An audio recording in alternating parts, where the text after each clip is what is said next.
বিসমিল্লাহির রহমানির রহিম। বাবু ইসবাতি আজাবিল কবরি। কবরের আজাব সাব্যস্ত আছে সেই অধ্যায়। কবরের আজাব সত্য, এটা কোরআন এবং হাদিস থেকে সাব্যস্ত আছে। তো মুসান্নিফ রহমতুল্লাহ আলাইহি এখানে আল্লাহ রসুলের কয়েকটি হাদিস নিয়ে আসবেন, যে হাদিস দ্বারাই আমরা জানতে পারবো যে কবরের আজাব বারহক এবং সত্য। তো পৃথিবীতে আসা থেকে নিয়ে আমাদের মোট তিনটি জগৎ আছে। এখন আমরা যেখানে অবস্থান করছি এটা আলামে দুনিয়া, পৃথিবীর জগৎ। আর যখন আমরা মৃত্যুবরণ করব তখন ওটা আলামে বারজাখ। আর যখন আমরা আখেরাতে পুনরায় উঠবো তখন ওটাকে বলা হয় আলামে আখেরাত। তো এই পৃথিবীতে এখন আমরা সুখ, শান্তি, শাস্তি সবই ভোগ করছি। তো এটা আমাদের দেহ ভোগ করছে, আমাদের দেহের অনুগামী হলো আত্মা।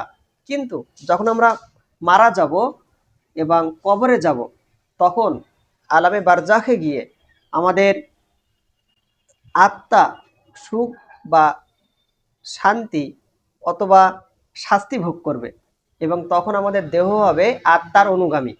আর যখন আমরা আলামে আখেরাতে যাব তখন আমরা যদি জাহান্নামে যাই বা জান্নাতে যাই, তো এই সুখ এবং এই শাস্তি ভোগ করব, আমাদের আত্মাও ভোগ করবে, আমাদের দেহও ভোগ করবে।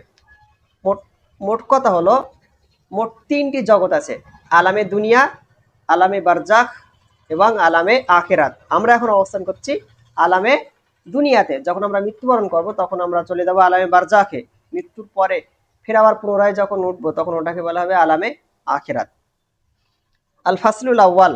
আনিল বারা ইবনে আজিবিন আনিন নবী সাল্লাল্লাহু আলাইহি ওয়াসাল্লামা ক্বালা। হযরত বারা ইবনে আজিব রাদিয়াল্লাহু আনহু থেকে বর্ণিত, তিনি রাসূলুল্লাহ সাল্লাল্লাহু আলাইহি ওয়াসাল্লাম থেকে বর্ণনা করছেন। আল্লাহ রাসূল তিনি বলেছেন, আল মুসলিমু ইযা সুইলা ফিল কবরি। যখন কোনো মুসলমানকে কবরে জিজ্ঞাসাবাদ করা হবে, ইয়াশহাদু আল্লাহ ইলাহা ইল্লাল্লাহ ওয়া আন্না মুহাম্মাদার রাসূলুল্লাহ, এবং সে তখন সাক্ষী দেবে যে আল্লাহ ছাড়া কোনো প্রভু নেই এবং মুহাম্মদ সাল্লাল্লাহু আলাইহি সাল্লাম আল্লাহ তাআলার রসুল, এটা সাক্ষী দেবে। ফাজালিকা কওলুহু, এই কথাটাই কোরআন শরীফের এই আয়াতে সাব্যস্ত আছে, ইসাব্বিতুল্লাহুল্লাযীনা আমানু বিল কওলি সাবিতি ফিল হায়াতিদ দুনিয়া ওয়া ফিল আখিরাহ। মুমিনেরা তারা মুমিনদেরকে আল্লাহ তাআলা কালেমায়ে তৈয়বা, সত্য কথার উপরে টিকিয়ে রাখবেন দুনিয়াতে এবং আখিরাতে। অর্থাৎ যারা মুমিন তারা দুনিয়াতেও আল্লাহকে প্রভু হিসেবে মানে এবং আখিরাতেও তারা আল্লাহকে প্রভু হিসেবে মানবে। অর্থাৎ কবরে যখন তাদেরকে জিজ্ঞাসা করা হবে যে তোমাদের প্রভুকে, তখন সে বলবে আল্লাহ তাআলা। এবং কবরে যখন তাকে প্রশ্ন করা হবে যে তোমার পৃথিবীতে নবী কে ছিল, তখন সে বলবে মুহাম্মদ সাল্লাল্লাহু আলাইহি সাল্লাম। এই কোরআন শরীফের এই আয়াত থেকে সাব্যস্ত হচ্ছে যে কবরে আমাদেরকে জিজ্ঞাসাবাদ করা হবে। ঠিক অনুরূপভাবে একজন কাফেরকে যখন জিজ্ঞাসা করা হবে তখন সে উত্তর দিতে পারবে না, তার ফলে তাকে শাস্তি দেওয়া হবে। ওয়াফি রিওয়ায়াতিন আনিন নবী সাল্লাল্লাহু আলাইহি ওয়াসাল্লামা, আল্লাহ রসুলের থেকে অন্য এক বর্ণনা এসেছে, আল্লাহ রসুল তিনি কোরআন শরীফের এই আয়াত পাঠ করলেন, করা ইসাব্বিতুল্লাহুল্লাযীনা আমানু বিল কওলি সাবিত পাঠ করে আল্লাহ রসুল বললেন, নাজালাত ফি আযাবিল কবরি, এই আয়াতটি নাজিল হয় আযাবে কবরের ব্যাপারে। ইকালুলাহু, তো সেই কবরস্থ ব্যক্তিকে জিজ্ঞাসা করা হবে, মান রব্বুকা, তোমার প্রভুকে। ফায়াকুলু রব্বি আল্লাহ, তখন সে কবরে বলবে আমার প্রভু আল্লাহ তাআলা। ও নবী ই মুহাম্মাদুন সাল্লাল্লাহু আলাইহি সাল্লাম, এবং আমার নবী মুহাম্মদ সাল্লাল্লাহু আলাইহি ওয়াসাল্লাম। মুত্তাফাকুন আলাইহি। ওয়ান আনাসিন ক্বালা ক্বালা রাসূলুল্লাহি সাল্লাল্লাহু আলাইহি ওয়াসাল্লাম, আল্লাহ রসুল তিনি বলেন, ইন্নাল আবদা ইজা উদিয়া ফি কবরিহি, যখন কোনো বান্দাকে কবরে কবরস্থ করা হয়, ওয়াতাওয়াল্লা আনহু আসহাবুহু, এবং তার থেকে তার সঙ্গী সাথীরা যখন চলে যায়, ইন্নাহু লা ইয়াসমাউ কুরআন ইয়ালিহিম, তখন সেই কবরস্থ ব্যক্তি তার সঙ্গী সাথীরা যখন তাকে কবর দিয়ে চলে যায়, তার সঙ্গী সাথীদের পায়ের আওয়াজ সে শুনতে পায়। তখন আতাহু মালাকানে, তার কাছে দুজন ফারিস্তা আসে, মুনকার এবং নাকির। ফাইক ইদানিহি, সে দুজন ফারিস্তা এসে তাকে বসায় কবরে।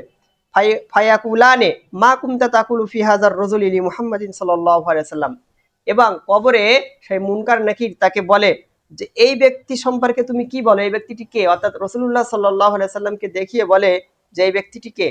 ফাম্মাল মুমিনু, তখন মুমিন ব্যক্তি সে ফায়াকুলু, সে এই উত্তর দেয় যে আশহাদু, আমি সাক্ষ্য দিচ্ছি, আন্নাহু আব্দুল্লাহ ওয়া রাসূলুহু, তিনি হলেন আল্লাহ তাআলার বান্দা এবং তার রসুল। ফাইকালু লাহু, তখন তাকে বলা হয় উনজুর ইলা মাকআদিকা মিনান নার, তুমি দেখো তোমার জাহান্নামের স্থান, অর্থাৎ তুমি যদি মুমিন না হতে তাহলে তোমার জাহান্নামের এই জায়গায় তুমি থাকতে, সেই স্থান থেকে দেখানো হতো। কদ আবদালাকা কদ আবদালাকাল্লাহু বিহি মাকআদাম মিনাল জান্নাতি, আল্লাহ তাআলা তোমার ওই জাহান্নামের স্থানটা জান্নাতের স্থান দিয়ে পরিবর্তন করে দিয়েছে।